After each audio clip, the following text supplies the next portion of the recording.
বিসমিল্লাহির রহমানির রহিম। আসসালামু আলাইকুম। দেখে বোঝা যাচ্ছে যে আজকে শেয়ার করতে যাচ্ছি একটা রান্নারই প্রিপারেশন, যেটা আমি এর আগেও শেয়ার করেছি। আজও এই রান্নাই চলছে। আজও আমাদের শুটকি রান্নার আয়োজন চলছে। সে কারণে আগেই আলু কুচি করে কেটে নেওয়া আছে পেঁয়াজ কুচি, মরিচ ফালি করে রাখা আছে, আস্ত কিছু রসুন ছিলে রাখা আছে, আর গরম মশলা রেডি করে নেওয়া হচ্ছে ফোড়নের জন্য। গরম মশলাতে থাকছে ছোট এলাচ, লবঙ্গ, দারুচিনি। চুলা ধরিয়ে দেওয়া হয়েছে এবং চুলাতে কড়াই বসানো আছে। এখন সেখানে চলে যাচ্ছে সানফ্লাওয়ার অয়েল। তেল গরম হয়ে আসলে তাতে চলে যাবে গরম মশলার ফোড়ন, সেই সাথে চলে যাবে পেঁয়াজ কুচি। শুটকির রান্নাতে কিন্তু পেঁয়াজ কুচি এবং রসুনের পরিমাণটা একটু বেশি দিতে হয়। পেঁয়াজটা ট্রান্সলুসেন্ট হওয়া পর্যন্ত ভাজতে হবে এবং সেই ফাঁকে আস্ত রসুন কেটে তাতে দেয়া হচ্ছে। চাইলে আস্ত রসুন ছেঁচেও দেয়া যায়। এখন চলে যাচ্ছে আদা বাটা সামান্য পরিমাণ এবং রসুন বাটা। আদা বাটার থেকে রসুন বাটাটা একটু বেশি দেয়া হলো।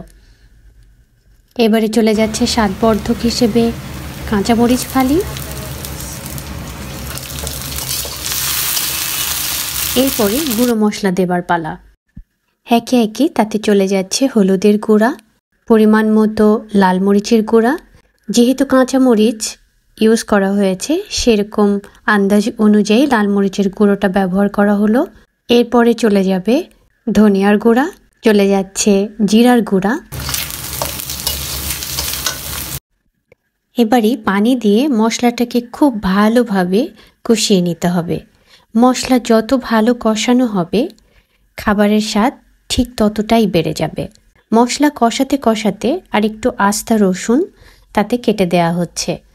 আর আগেই শুটকি খুব ভালো মতো বেছে ধুয়ে পরিষ্কার করে রাখা আছে।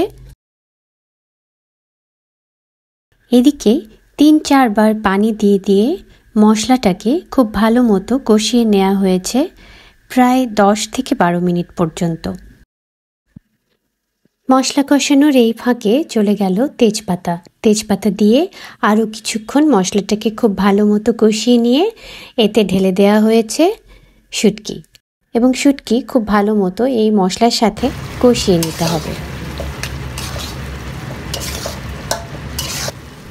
মশলার সাথে শুটকি মোটামুটি ১০ মিনিটের মতো কষানোর পরে এরকম যখন শুটকিটা তেলের উপরে উঠে আসবে কষানো অবস্থায়, তখন এর মধ্যে কুচি করে রাখা সেই আলু দিয়ে আবারও একটু কষিয়ে পানি দিয়ে আলুটা সিদ্ধ করতে হবে।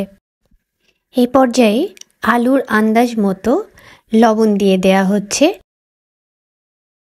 আর শুটকি যখন মশলার সাথে ভুনানো হয়েছে, তখন শুটকির আন্দাজ অনুযায়ী আগেই লবণ দিয়ে দেয়া হয়েছিল।